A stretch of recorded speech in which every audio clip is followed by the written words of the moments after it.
This episode of Return to Base is brought to you by Black Rifle Coffee Company. Black Rifle Coffee Company is veteran-owned and serves premium coffee and content to people who love America. We already know that Black Rifle Coffee roasts the best Colombian and Brazilian beans on the planet in their facilities in Manchester, Tennessee, and Salt Lake City. But did you know that Black Rifle Coffee Company is on a mission to hire 10,000 veterans in the next 5 years? This is why I pick their coffee over others and drink it every time and everywhere, from bumping around in Humvees all the way to sitting here recording this podcast. Black Rifle Coffee Company is the real deal. They put up when others shut up. If you're ready to taste the freedom, go to blackriflecoffee.com/RTB and use coupon code RTB20 for 20% off your one-time order or coffee club membership. Hey, and while you're there, sign up for the coffee club. It's a subscription-based coffee experience. They'll send monthly shipments of coffee right to your door, so you never miss a fill-up of freedom. Hey, everybody. Welcome back to Return to Base. This is the 16th episode of this podcast. Thank you for joining us. And if you've listened to all of the podcasts, thank you for your continued support. So Brett Allen. Brett served as a lieutenant with the 10th Mountain Division, where he served in Fort Drum, of course, and then later on in Afghanistan as a staff officer. So he channeled those experiences into a novel. Kilroy Was Here is a satirical novel that follows the inane and extraordinary events that occur while deployed to America's longest war. If any of you out there have deployed to Iraq, Afghanistan, wherever, you know that there's just a list of characters and funny things that happen. As tragic as war is, it's pretty fucking funny too. So without further ado, Brett Allen, enjoy. Bravo Zulu, this is Victor Lima. We are RTB.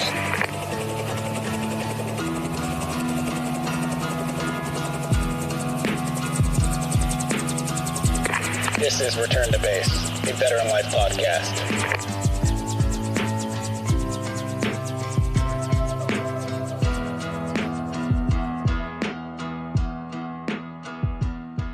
Brett Allen, what's going on, man?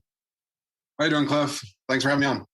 Yeah, thank you for agreeing to come on. I know I had to twist your arm a bit. We don't get too many renowned authors and such, and certainly not any officers and gentlemen on the Return to Base podcast. So I appreciate you coming on, and would like to take this time really just to hear your story and hear what advice you have and the route you take. See, here on Return to Base, a lot of times what we like to do is veterans who are getting out or have been out, sometimes they have no idea what they want to be when they grow up. And who would have thought that we had enough people in the Army who knew how to read and write? But we have one here who wrote a book. Kilroy Was Here. So thank you once again for coming on. So a cavalry officer, what would you say a cavalry officer is, considering we don't have that many horses anymore in the military, right? Right. And you would be surprised. That is the number one question I get from people when I tell them I used to be a cavalry officer. They always ask me where they keep the horses in the Army. So at Arlington. Yes, exactly. So our training as cavalry, they lump you all in as armor officers to begin with. So right. You get to it was Fort Knox when I was there. Now it's all down in Benning, I believe, in the maneuver center. But our training was almost entirely on Abrams tanks. So we got to rotate through all the positions on the tanks. And then we all got divvied out to our units. And about half of us ended up going to light cavalry units where we never saw a tank again. So for ourselves, once I got to Fort Drum, we were on Humvees for all of our training. All the gunnery and stuff was done on Humvees. And then once we got into Afghanistan in 2009, we were all on MRAPs. But of course, I was on staff by then. And so I was in a desk chair for the entire time. Right in that chair. Yep. You know, a good friend of mine and a mentor, he once told me that his time spent as a Cav Scout was his favorite time in the military, bar none. And, you know, the stories that I've heard sounds like it. It's kind of like the best of both worlds. Yeah. I absolutely loved my time as a platoon leader. That was the funnest job I had in the Army by far. Being up at Fort Drum of the 10th Mountain, I mean, they pretty much just use you like a small infantry unit. I mean, we had half the number of guys, and we were basically running the same battle drills that all the infantry guys were running. We weren't doing anything crazy Cav specific. We had a few guys that got kicked out to like reconnaissance schools and stuff like that. But yeah, it was just pared down infantry from where I stood. Yeah. I can't skip this section of your history without, I might be skipping ahead a little bit, but that's fine. Right. But whenever I think of Fort Drum, what do you think I think of first? Probably snow. Yes. Snow, winter and all that. Sounds fucking horrible if I'm going to be honest, but you said you're from Michigan, right? Yeah. So I was used to the weather. I wasn't used to the packing list. So every time you hit the field, anytime after like October 1st or something like that, the packing list just triples, and you have to take every ounce of cold weather gear that you've been issued out of the field with you, just in case you happen to get snowed in while you're out in a shooting range or something. So that was interesting. The weather always played a giant part in how long we were going to be able to stay out in training. And I don't know. But yeah, it was pretty much like Michigan here. So I've been dealing with it all my life. Right. And my basic training drill sergeant, he spent some time up in 10th Mountain, and, it would get cold. It would snow or sleet, and we'd all wonder, hey, is like PT going to get canceled? And he would always just tell us, he's like, PT never gets canceled. At Fort Drum, we would be in, he would, I don't know if these are tall tales or not, but he basically said they would be in all the cold weather gear they had, in formation, running in the snow. And I always thought, please don't go to Fort Drum. No, and you get issued just layers and layers of thermal gear. I still use some of the thermal gear that I got issued for hunting. So yeah. So your time at Fort Drum was well spent in the packed snow, the lake effect snow. Is that right? Yep. So I got there in November of 2007. So I got to endure a nice cold winter right off the bat, and then we left in December of 2008. So I got a partial winter on the back end. Yeah.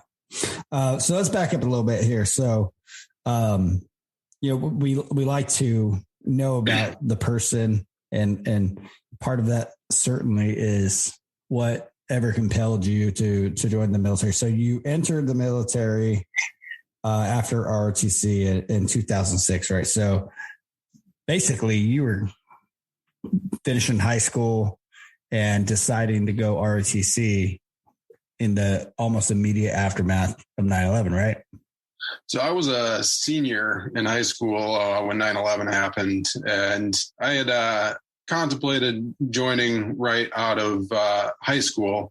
My parents kind of talked me into getting some college in. I had already been accepted to state, so I did that, and I didn't join the ROTC right away. I didn't really even consider that as an option. I did my first year at state, still wasn't 100% sure. I'm one of those people, like you said earlier, who doesn't know what they want to be when they grow up.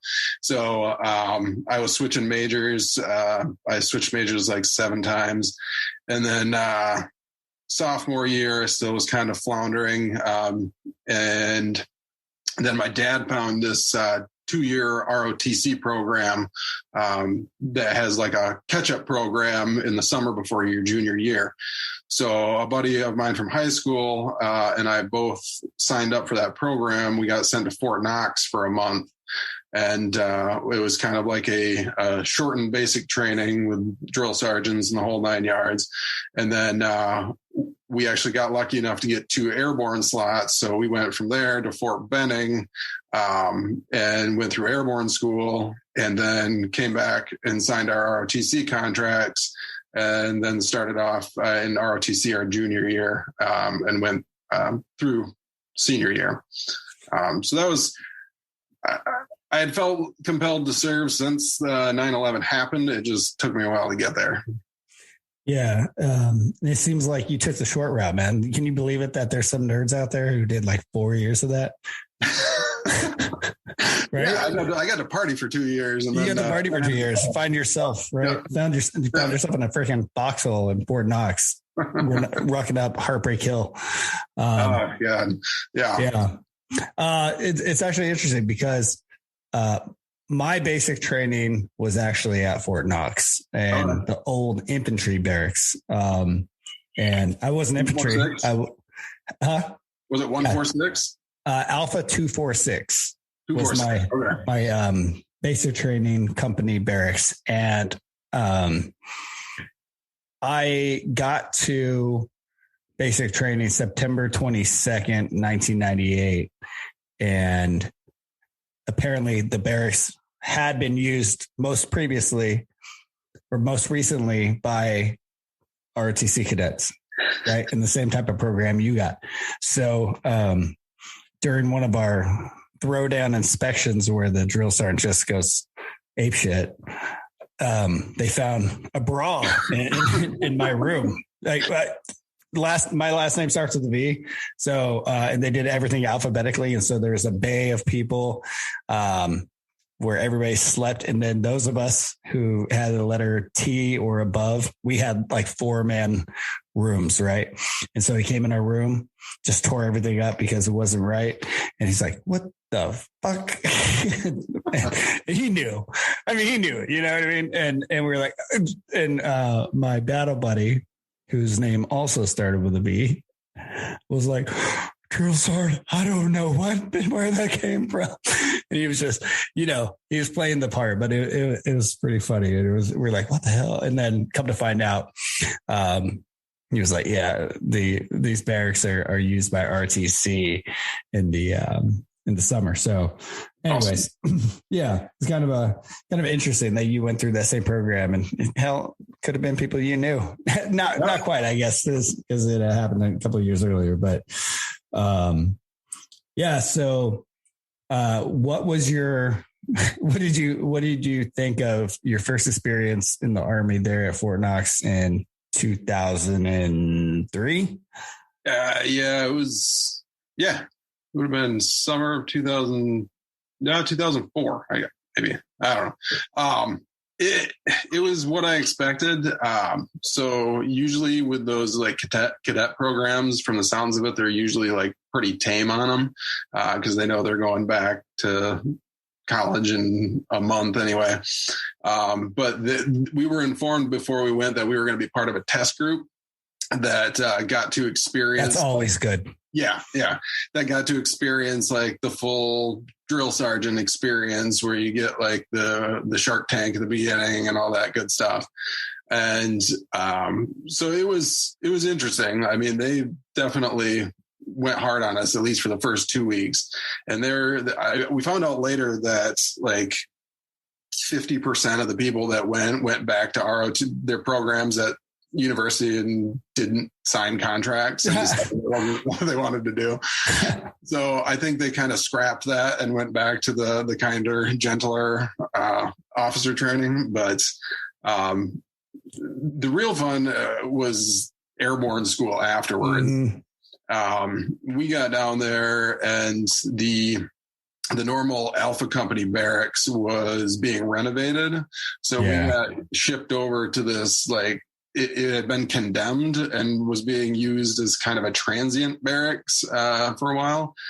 And there was like inch thick mold like over every surface in the bathroom, and cockroaches under the beds and stuff. And the first night we were there, they called us all out of the barracks at like midnight. And one of the sergeants just reamed everybody for how dirty the barracks was.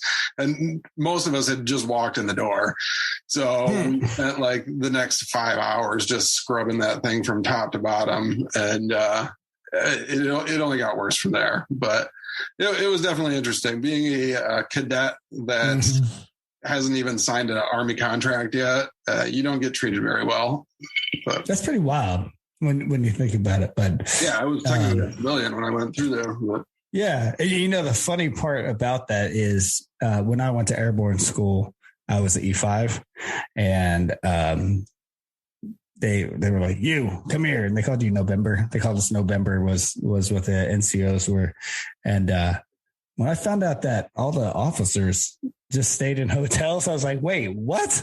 Yeah. Like, we're over here like getting woken up at 11 p.m. and scrubbing crap only for the lieutenants and stuff to be literally in hotel rooms. Yeah. I was pissed, man. Drifting into formation after everybody else. Yeah. That sucked. You know, it is what it is. It was a good experience. I didn't break anything. Thank God. How about you? Did you hurt yourself? No, I was good the whole way through. Awesome. I had got a mean case of poison ivy though, at Fort Knox before I got down there. Oh yeah. So like my entire right side of my body was just poison ivy. And then it was July that we were there. So hot, humid, sweating the entire time. That was miserable. July at Fort Benning is miserable. Yeah. I remember going into formation at like 3:30 in the morning and just dripping sweat while standing in formation. I was like, how is it this hot?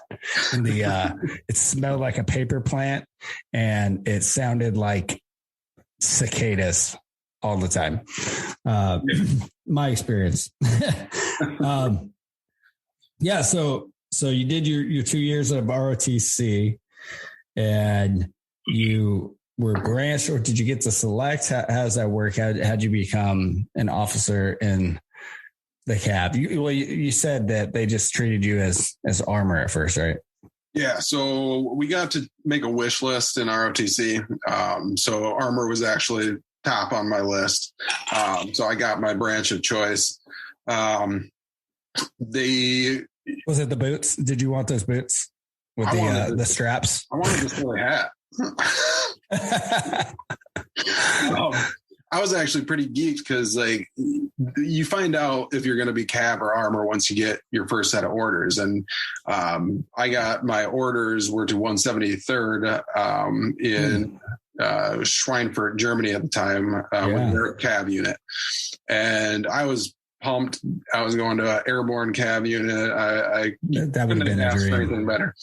And I had one of my best friends at ROTC. He got branched, same thing, same assignment. So we were going to be going to the same place. We got to Fort Knox, like the first week of officer basic. Me, him, and two other guys that were supposed to go there got diverted. Two guys got sent to JRTC to be platoon leaders down there. And then me and this other guy had to stay at Fort Knox to be basic training XOs for a year. Oh, my God. And I mean, they got the 173rd guys, they were deploying. It would have been like a couple of months before we finished AOBC, I think it was.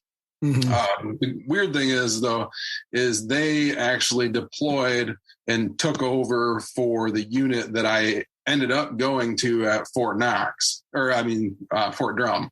And then they're the unit that replaced us in the Logar province when we left in 2009, at the end of 2009.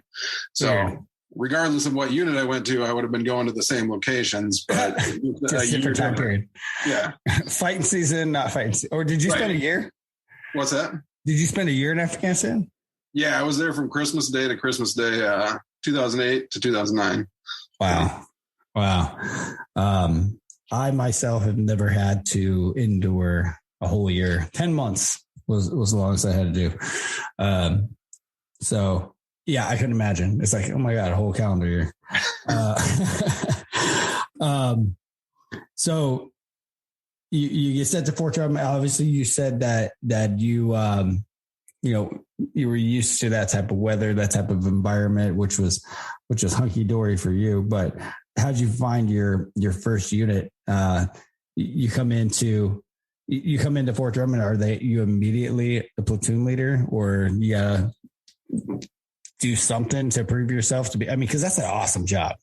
Yeah, platoon leader, like one of the guys that gets saluted. So I came in a little bit different situation because I had that year at Fort Knox. That's right. And that I was already a first lieutenant by the time I got there to Fort Drum. So I guess everybody assumed I had like a little more experience, which I definitely did not. But you knew how to inventory. Exactly. Yeah. I mean, you knew how to do a 15-6 by then. But yeah, I went. They had just come back from their deployment. They had a 15-month deployment before I got there. And they were still refitting and getting everybody into new positions. And I fell right into a platoon. And I was extremely lucky because I had one of the best NCOs you could ask for as a platoon sergeant. This guy was awesome. A monster. He was like won best ranger competition at one point in his career. This guy was a stud. I don't know if you've ever run across he was Sergeant First Class Higley at the time. But I think last I knew he was a first sergeant, but I don't know. But this guy was awesome. And it was an easy job. I had no problem because I had really good NCOs. And there were a few bad apples in the platoon, and we did what we needed to do. But I am pretty confident that I had a pretty good relationship with my NCOs, and I loved that job. Yeah. I would have stayed there forever, but. Was there, knowing that, and we'll get to you writing the book and stuff, but I don't know, did you have this feeling that eventually you were going to write a book and were you like picking out character traits as you went along? It seems like something that I would do.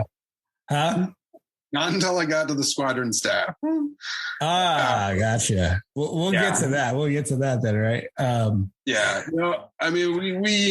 I had some definite characters in my platoon, and we had one bad NCO at the beginning where it was just he was in E6 that had gotten to where he was simply because he had been there for a very, very, very long time, and it was more of a "it's your turn" kind of thing than it was a merit kind of thing. Mm-hmm. And we had to do what we had to do to make sure that there wasn't going to be, because at the time we thought we were going to Iraq, and Iraq was a shit show at the time. And I was like, I'm not taking this guy.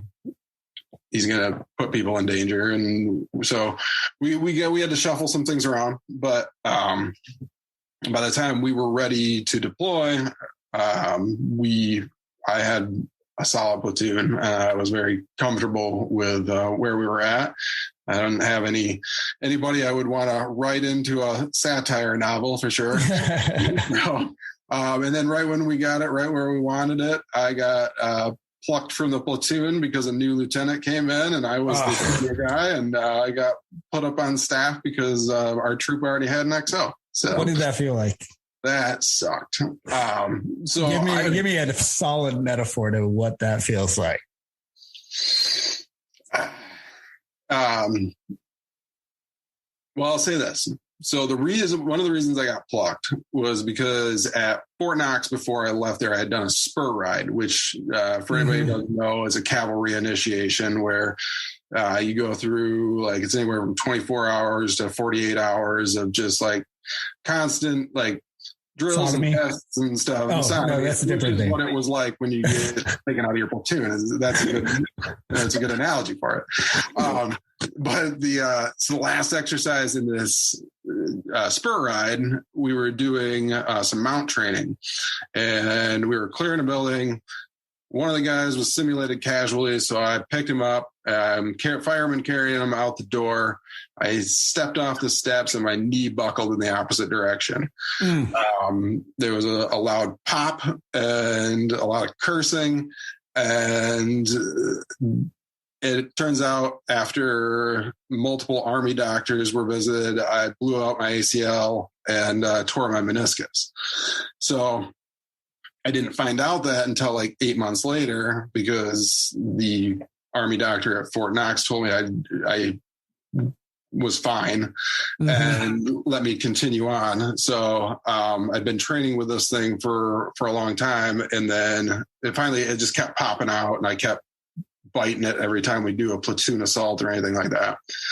So I ended up getting my ACL completely replaced and my meniscus repaired and all that jazz.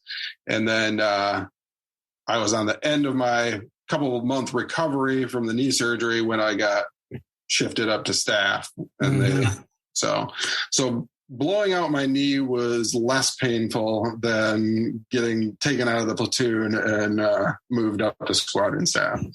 Yeah. I feel you. So at one point I was a special forces team sergeant, which was the greatest job I could ever ask for on a Halo team, jumping out of 14,000 feet, all that good stuff. And when I was removed from my team, it was just my turn to move on. And it felt like I had postpartum depression for like a year. I've just felt like, damn it. At that point, I became a former action guy. Which you feel like your cool days are over. The cool days are over. It's like I became a staff dude, and that wasn't any fun. So I got out. But so you have to go deploy to Afghanistan, where I assume you're at the battalion level, and your team or your platoon was maybe on some like outstation or something like that. And did you feel a little bit like you had to live vicariously through this new lieutenant, but also you probably hated his guts? Yes. All those things. Was he a good guy? Yeah, he's a nice guy. We still, not very often, but I talked to him about a year ago. Yeah, he's a good dude. He took good care of the guys. Everybody in the platoon loved him. So it was just, so the way it worked was when we got to FOB Altamar, we were already in a pretty austere location, and there were no like outposts from there. So part of our squadron's job was establishing those outposts. So for the first couple of months, the entire squadron operated out of FOB Altamar. So I got to, go on a couple patrols with them. And then, takes a sip of bourbon. And then, we started building cops after that, in even more remote locations. And I was always keeping tabs on the Cherokee troop guys that I had been with. And it was, one of the most intense memories I have was just hearing that my whole platoon had hit an IED on one of the routes down to that cop that we were building.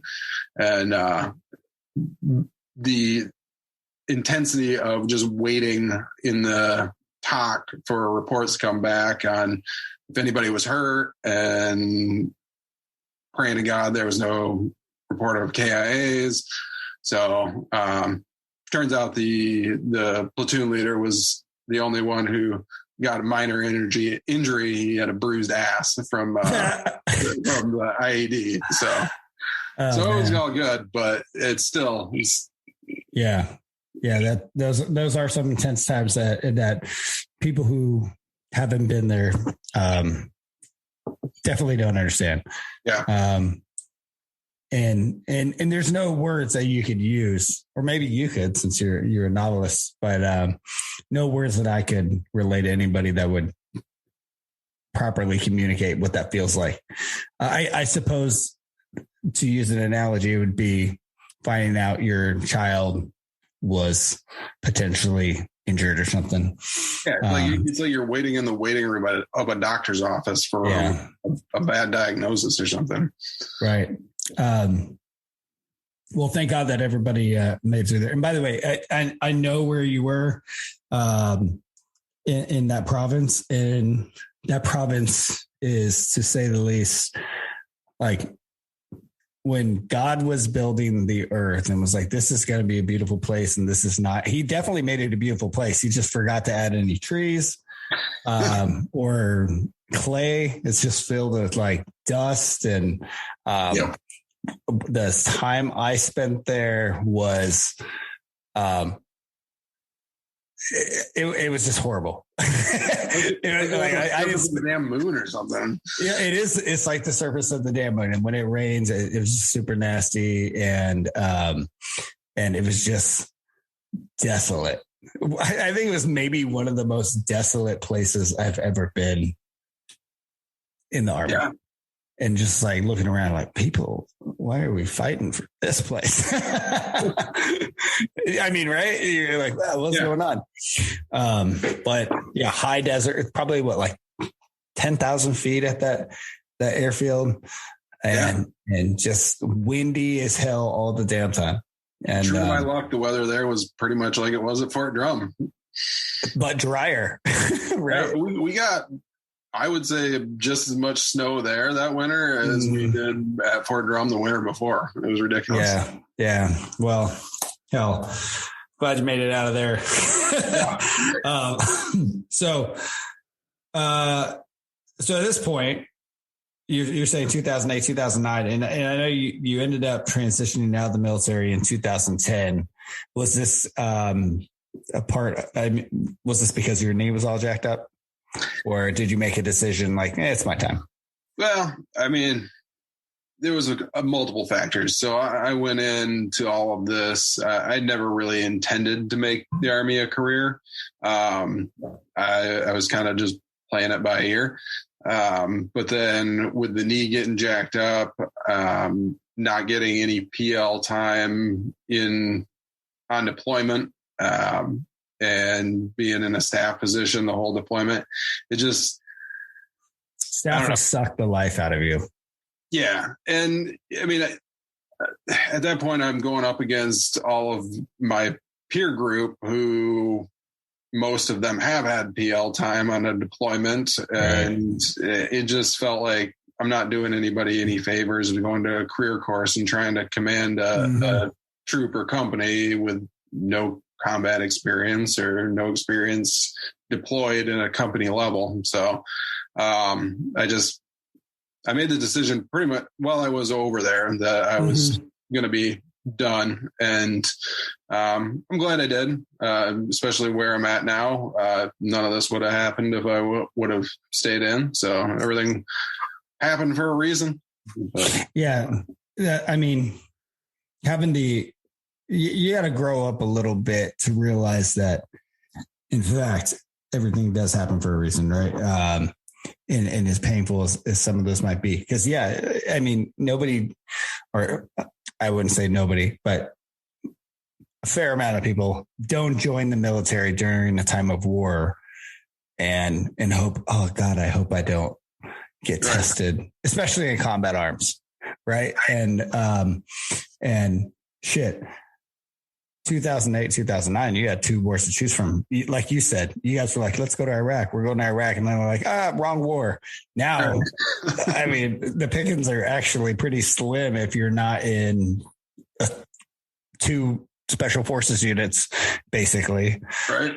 The likelihood of you really deploying and seeing any action is pretty slim. So, but I understand the position you're in was having to compete against folks who just by sheer luck may have had a leg up on you. So, so you decided to get out. Then what? What'd you do upon exiting God's army? So I had no plan. Oh, good. That always seems to work out. I had actually was thinking about the writing route then, but I wanted to get into film and screenwriting. So as long as you didn't tell anybody that when you were in the military, you're perfectly fine. I was studying for the GRE while I was in, but I kept all that pretty close to the right. chest. So I got out though, and then like the minute I got home, my now wife asked me out on a date. And so I never ended up, I was supposed to move to Philadelphia with a buddy that was living there. I came home to Michigan because my nephew was supposed to be born. Started dating my now wife, and never ended up going to Philadelphia other than to drive there and pick up all of my junk that the Army had shipped to Philadelphia and then drive it back to Michigan. I ended up, my brother's a financial advisor for Edward Jones, and he talked me into giving that a try. So I spent a year as the world's worst financial advisor. And knocking on doors was not for me. That's like what you do as a Edward Jones guy for the first year. So I ended up falling back on my supply chain management degree from state, and got a job with Gordon Food Service, which is a food distributor here in Grand Rapids. And I worked there for 5 years. And then I was working on this novel. I was getting close to being done with the first draft. But I mean, I had 2 kids in that time period. And I was basically writing when anybody else in the house was unconscious or anytime I could steal at work. And then my buddy, who is a lawyer who runs his own firm, he had a paralegal that basically just ditched him. And he was in need of a new paralegal offering a competitive salary. And he told me I could write anytime I wasn't actively engaged in firm business. So I made the jump over to that. So I'm now working for my best friend from college. I get to write whenever I get a chance, and it's been a pretty good gig since then. So that's awesome, man. That is really cool. It's interesting too that you brought up the financial planner thing. Just because when I retired, I got a lot of calls from people asking me if I wanted to be a financial planner. And I think it's something, especially Edward Jones is really good at recruiting people in the military. What are, let's put you on the spot. 2 things you liked about it and would tell veterans is a good reason to do it, and 2 things you didn't like about it and you would tell veterans steer clear. So I got a lot of exercise. I walked for hours a day because you get like a territory where you go and you just knock on doors and you introduce yourself to people and you try to strike up a conversation. And a lot of times you just get hello, my name is Brett. Do you have any money? Exactly. Right. Nobody wants to talk about their finances on the doorstep. But I probably lost about 20 pounds in the year I was doing that. I was like the lightest I'd been since I was on the cross country team in high school. And so that was good. I trimmed away a lot of extra weight there, but what other thing did I like about it? I got my own office, so I was running my own branch. So that was nice. I was my own boss, which was good and bad because in the days you don't want to do anything, nobody's there to make you do it. So that was good. The bad things though are just like, unless you have like a sales personality, like it's hard to make it in the first couple of years if you don't already have a good book of business handed to you. There's some, and it sounds like in your life, I mean, you didn't have to pursue your wife, right? Like, so rejection's not in your DNA. I don't have to tell anything there. So, but I mean, there's guys that were great at it. I had a friend who was one of like my mentors while I was there, and he would come every once in a while, walk the territory I was walking where I was getting like no response. And this guy would strike up a conversation with everybody who came to the door and be there talking to them about their finances for like 10, 15, 20 minutes. I'm like, holy shit. Like I get 30 seconds out of this person before they slam the door in my face. So, if you got it, you got it. And right. I think people that are just inherently good at selling and talking to people, it's a great route to go. But if you're an introvert, an introvert, you should stay away from it. Yeah. So that's one negative, probably. What's another thing you would caution people against? Just, when you have to sell investments that are all pretty much the same, like our big thing was mutual funds, right. And we had like 8 mutual fund families, and they're all good. Like they're not going to offer you a bad mutual fund family, but you're supposed to pick one and learn their story and be very passionate about it. And then inevitably, whatever person you're trying to pitch these things to is like, well, what makes these mutual funds better than the other mutual funds? And like, I had a hard time being like nothing. Like they're all you just fucking pick one, man. Here, right, exactly. Like I have 5 playing cards. Pick one. Right, they're all the same card. They're all with the index because that's the smart thing to do. Right. So I had a hard time getting around that. Like, being able to like sell something that I knew really wasn't much different than the other options we were offering.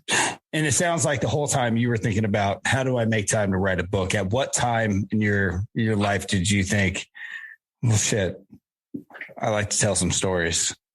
Is this like a Stand By Me thing where when you were like a kid, you went on a camping trip and you would just tell your friends disgusting stories that you made up? Or did it just develop over the fact that like when you're in the military, you come across characters who you could not make up in fiction? Yeah, definitely. I started I really got into like the young authors thing when I was like in middle school and stuff like that. But I started writing for a friend's website in college. His website was called Lies About Ben. And it was every day he would post a different lie about his brother, Ben. So he had a couple like contributing writers that would just make up stupid posts and write about it. How did Ben know about this? And did Ben exist? Yeah, Ben exists. I don't know how I felt about the website, but oh my God. So I was doing that, and I got a lot of good feedback on some of the blog posts that I had made for that. And is this just because you're like an inherent smartass? I think a little bit. I probably spent more time on a lot of these posts than I did on my homework in college. Like it was something I enjoyed doing, so I poured some effort into it. But I kind of put that aside during all the Army stuff, but on deployment, we had a lot of ridiculous stuff happen on our deployment, and I remember telling one of the other guys in the S3 shop, like, nobody would believe this was like true to life if I put this in a novel and told everybody it was fake. So that's kind of what sparked me thinking like I should like start jotting some of this stuff down and revisit it later. And it was about probably 2 years outside of the Army where I started outlining in earnest like a storyline and writing things down. So did you have a mentor who kind of coached you through it, or was it just something that you kind of had to, was your wife like pushing you and saying, hey, you should definitely do this? Or she like, dude, no, we have 2 kids, man. Like writers don't make shit. No, I mean, she was good with it. I just, like I said, I did most of my writing when everybody else in the house was sleeping. Right. And I had just kind of stole time where I could that wasn't interfering with the kids. And I didn't really have any like mentors to bounce things off from. I did a lot of reading. So that's one thing you hear constantly when you're researching how to do this stuff is everybody's just like read endlessly. So I read a lot of books on writing. I read like Stephen King's book on writing. I read like textbook style stuff. But then a lot of stuff in the same genre that I was trying to write. I mean, one of my favorite books is Catch-22, and that's kind of what I tried to model. I was wondering. So, I read a lot of humorous fiction and satire and books on writing, and just I did it all the wrong ways a lot of times before I got it the right way. So. Did you throw in a little like Slaughterhouse 5 in there, or? Oh, I love Slaughterhouse 5. I love anything about it. Well, the dude's. If you, I mean, do you identify at all with him? A little bit. This conversation can go in a dark turn here. So, all right, let's take a slight detour. Full disclosure, I hadn't got a chance to read the book yet. Brett and I connected, and I this just happened so fast I didn't get a chance to read it yet, but I will. I've read all the books of the folks who've written things on the podcast so far, so I can't break that streak. But did your time in Afghanistan and your time in the military, did the quagmire of it all feed your desire to write something? The absurdity kind of the global war on terrorism, right? And by the way, I've always been a flag waving supporter. I think we had to go do what we had to do. Myself, I had to go to Iraq, and in the end, you look back, in my perspective, at least, I look back and I think, well, these are all just people. Every house I went into that I wasn't invited in, it's like, well, these are just people. They made a decision, and now I'm here. Yeah, you know what I mean. And so, did that kind of feed your perspective for writing Kilroy Was Here? A little bit. I mean, I think the most patriotic thing you can do is to question the things that are being done and why they're being done, and ensuring that they're being done for the appropriate reasons.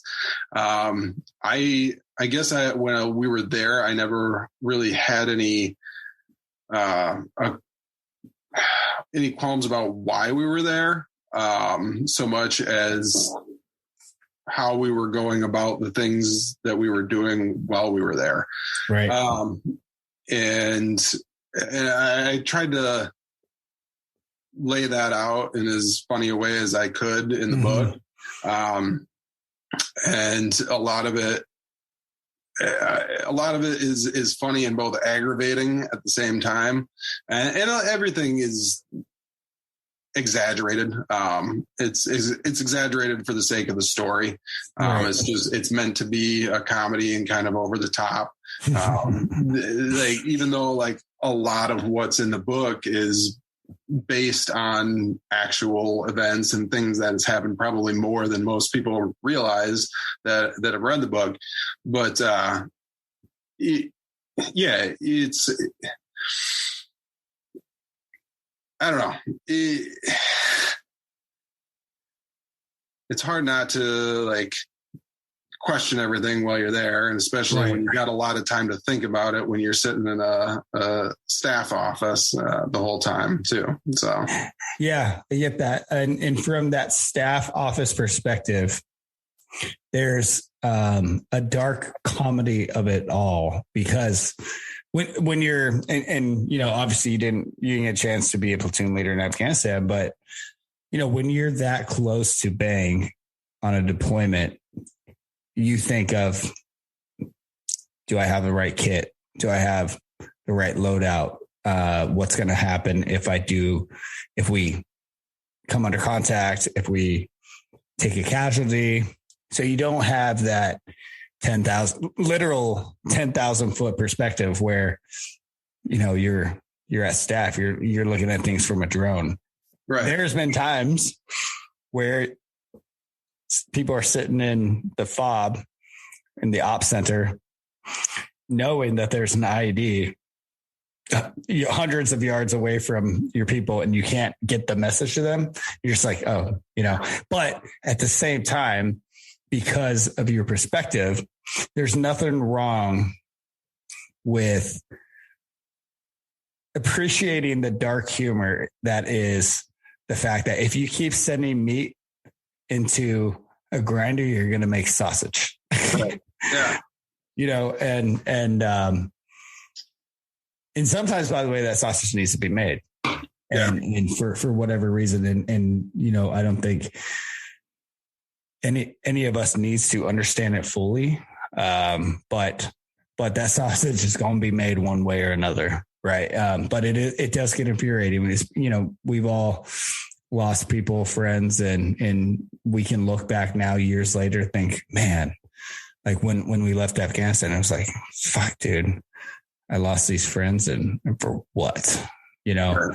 And if nothing else, is they were there for a season to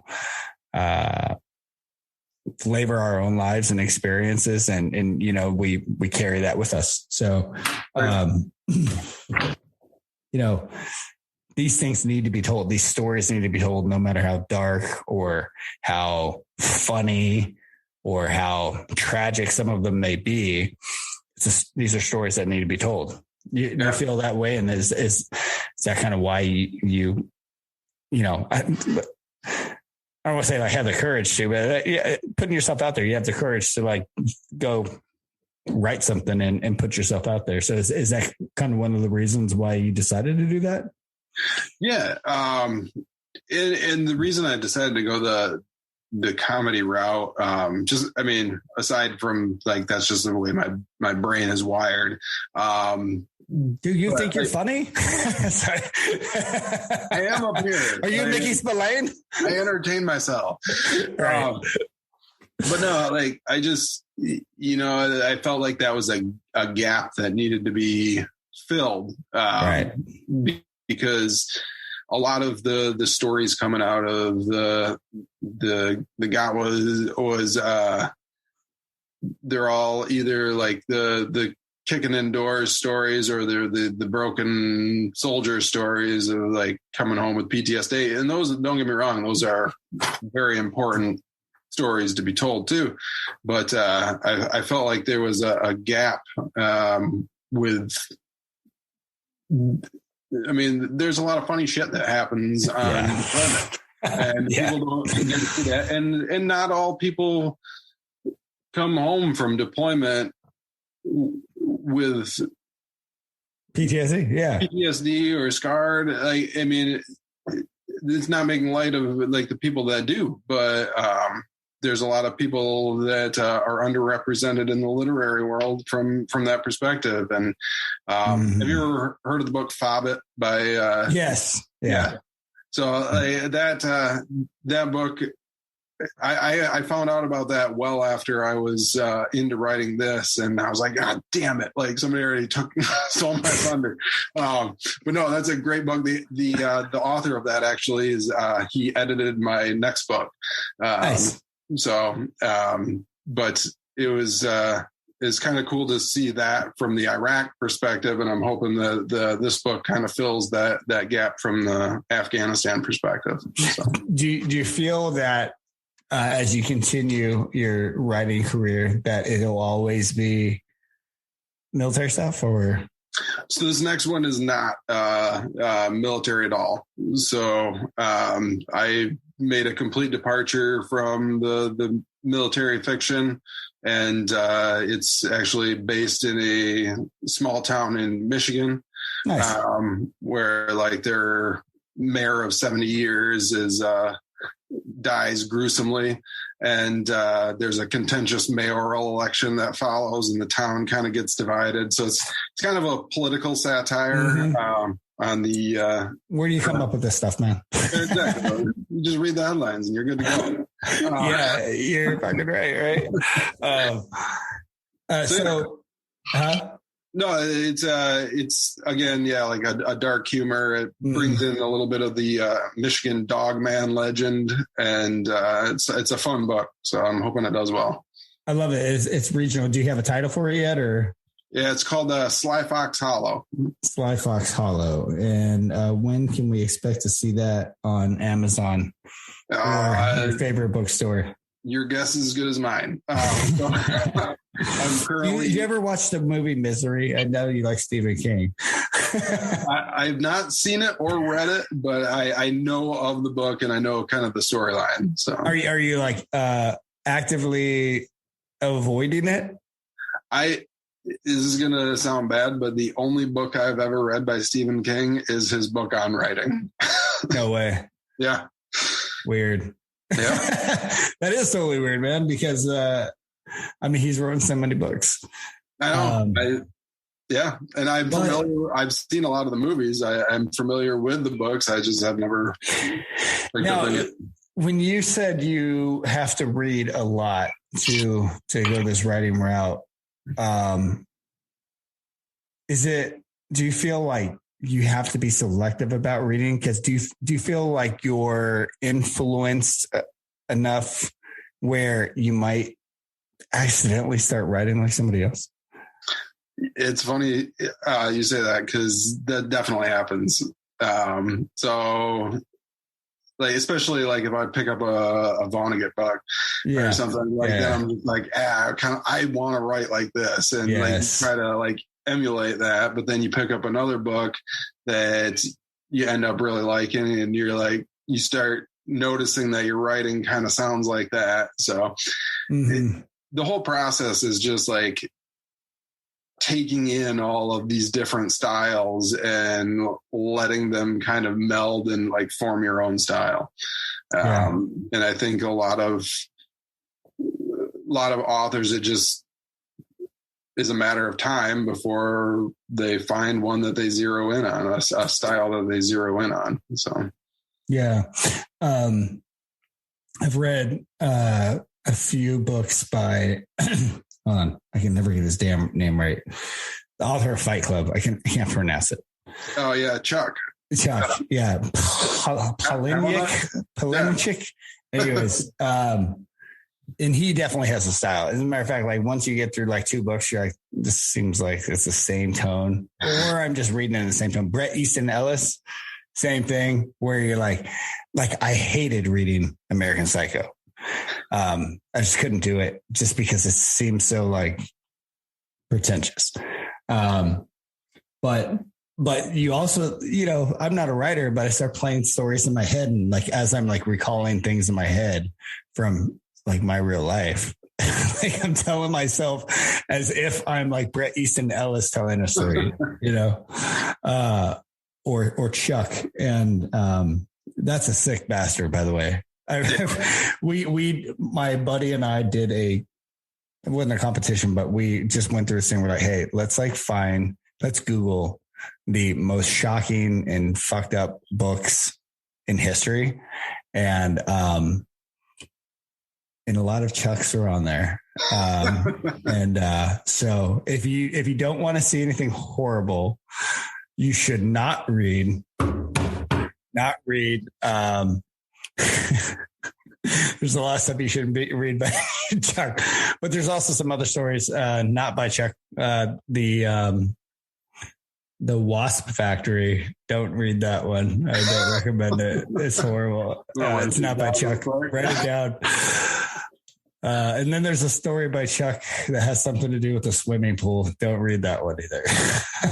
Do you know which one I'm talking about? No, I don't. But don't look it up. Anyways, so all right, so we're running short on time here, and we've kind of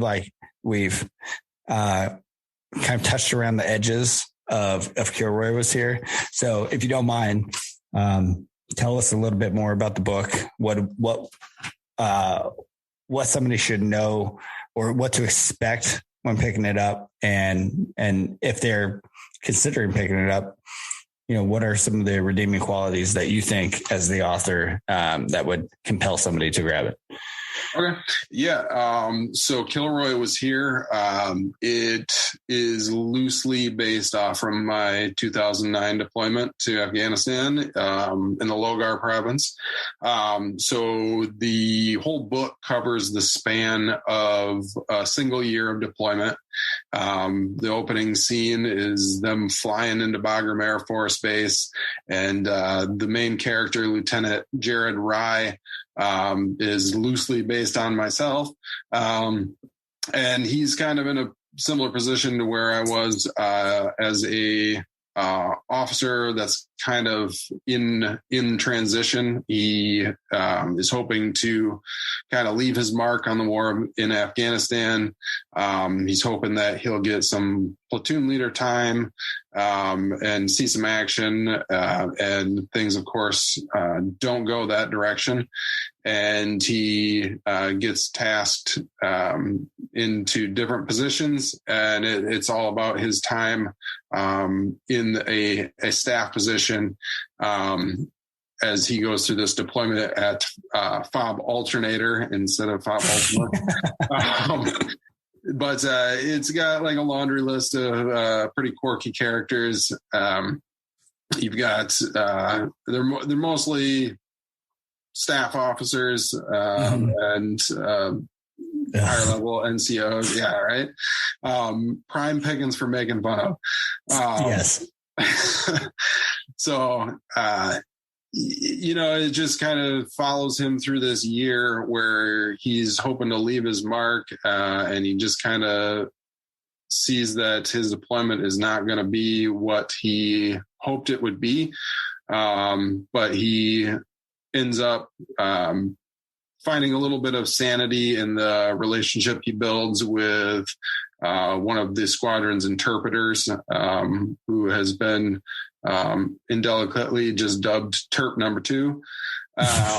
And their relationship kind of builds throughout the deployment, and he kind of gains a new perspective on why he's there and his hopes for Afghanistan as he leaves the place a year later. So, well, I can't wait to read it, man. And it sounds like you did have a career in sales after all. You just had to push it a little bit further.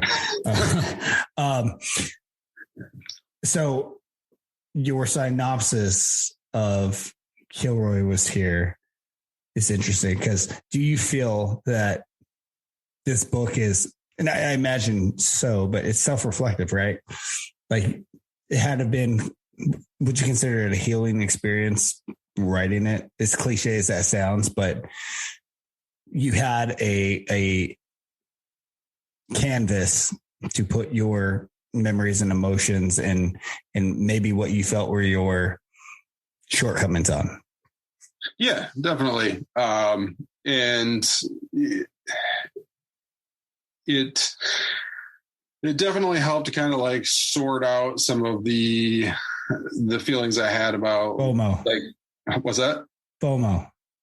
Yeah. Well, I had a lot of FOMO when I was sitting in the squadron staff there, and really was missing out. And like, you come back from a deployment like that, where you've been, your primary duty felt like it was to make sure the coffee was right for the squadron XO and squadron commander.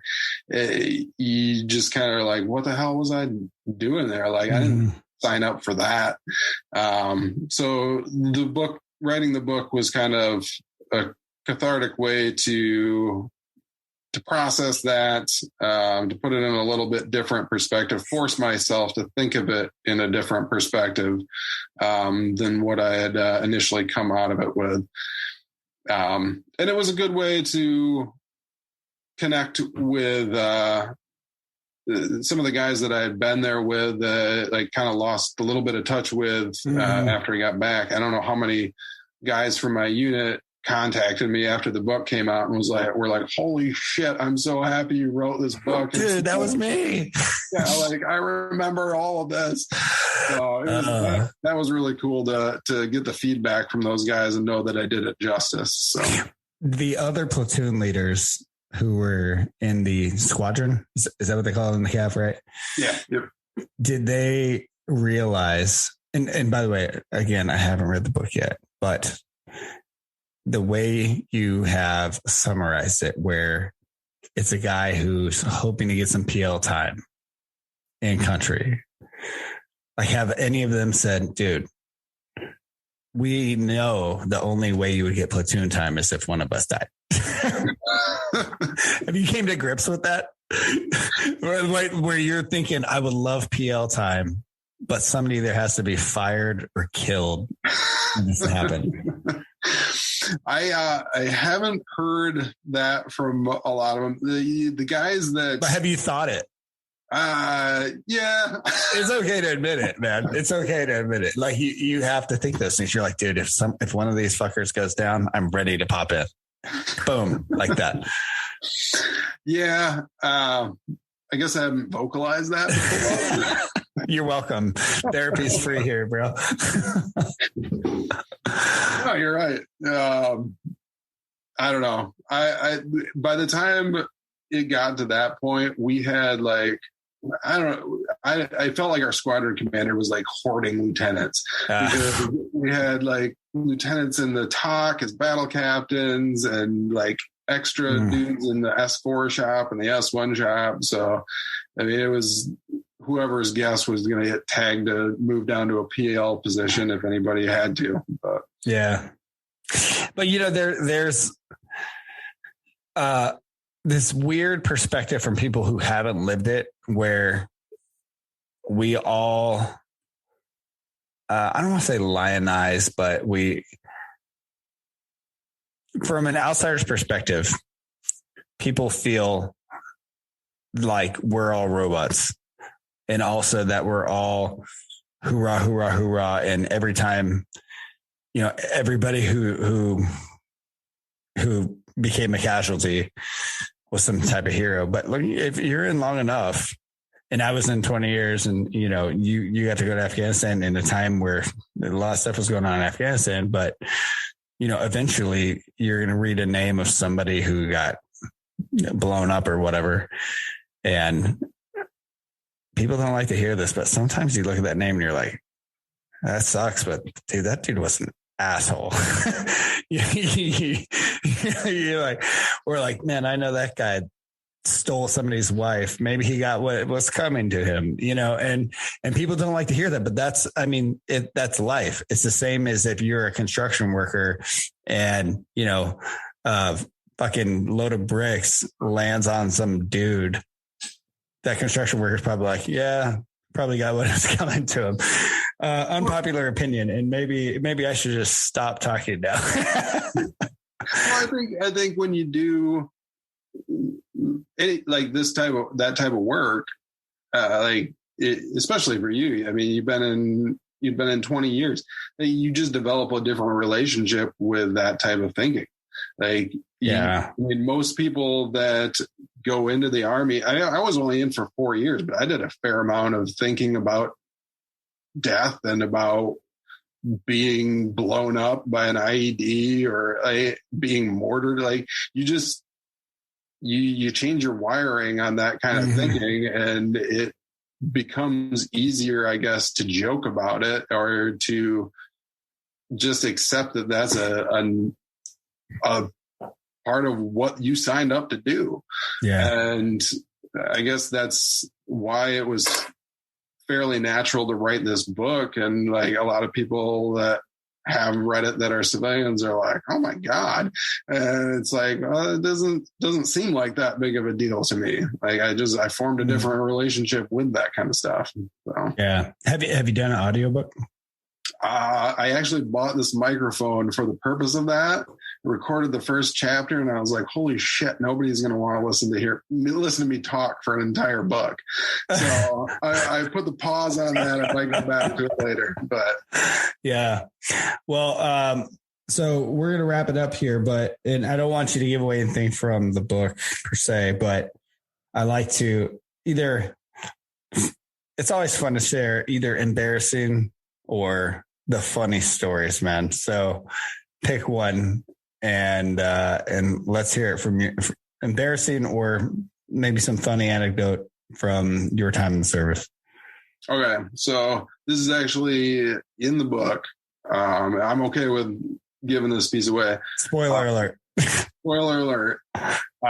So around Easter time frame when we were over there, we started getting all these care packages, and people were getting peeps, like just a never ending fucking flow of peeps. And so we had in the S3 shop, we had this pyramid of boxes of peeps, and our squadron ops sergeant major, who he had developed this fascination with challenging me to all kinds of like different like eating competitions and things like that. He wanted to see how many peeps I could fit in my mouth at one time. Oh, chubby bunny. Yeah, to the extreme. So we set a time, and he gathered up like all the NCOs and all the officers on the FOB that he could find and brought them to the S3 shop. So I had this huge crowd in the S3 shop, and people were like taking bets and shit. And so I got 26 peeps in my mouth and was able to close my mouth before I ralphed them into the trash can. And like right as I got the last peep in, the fucking squadron commander kicked the door open and just lit everybody out, shoot everybody out, and then slammed the door, and then I like puked in the trash can. Oh my god! What is he, the fun police? Yeah, you get it. Once you read the book, you'll get it. Yeah. But, people have died from chubby bunny. I was close. Like, it was pushing it. As far as I know, I still hold the RC East record for chubby bunny. So yeah, and you know what, dude? If you own that record right now, it's never going to be broken. Think about that. Well, I like to think that the Taliban's breaking into a Connex somewhere and finding like all the old mail and a bunch of if the Taliban got a hold of chubby bunnies, they're shoving it up a different orifice. Yeah. Guaranteed. All right, well, I appreciate it. Thank you for joining me. Brett Allen, the author of Kilroy Was Here. You can get it on Amazon. Is there any preferred location for people to get it from? I know that Amazon takes a king's ransom. Yeah, I mean, you can get it on Amazon. You can order it off from Barnes and Noble, and you can go into any bookstore and ask them, and they'll bring it in for you. So right on. And obviously, Brett spent time as a Cav officer at Fort Drum, served in OEF, Afghanistan, and now he's put in his time on the Return to Base podcast. So I appreciate your time, Brett, and best of luck to you, and can't wait for, wait for it, Slypox Hollow. Can't wait to see Slypox Hollow. I expect my autographed copy, personalized. Hey, I'll take the transcript. There you go. Manuscript. So appreciate you joining us. I appreciate you having me on. Thank you.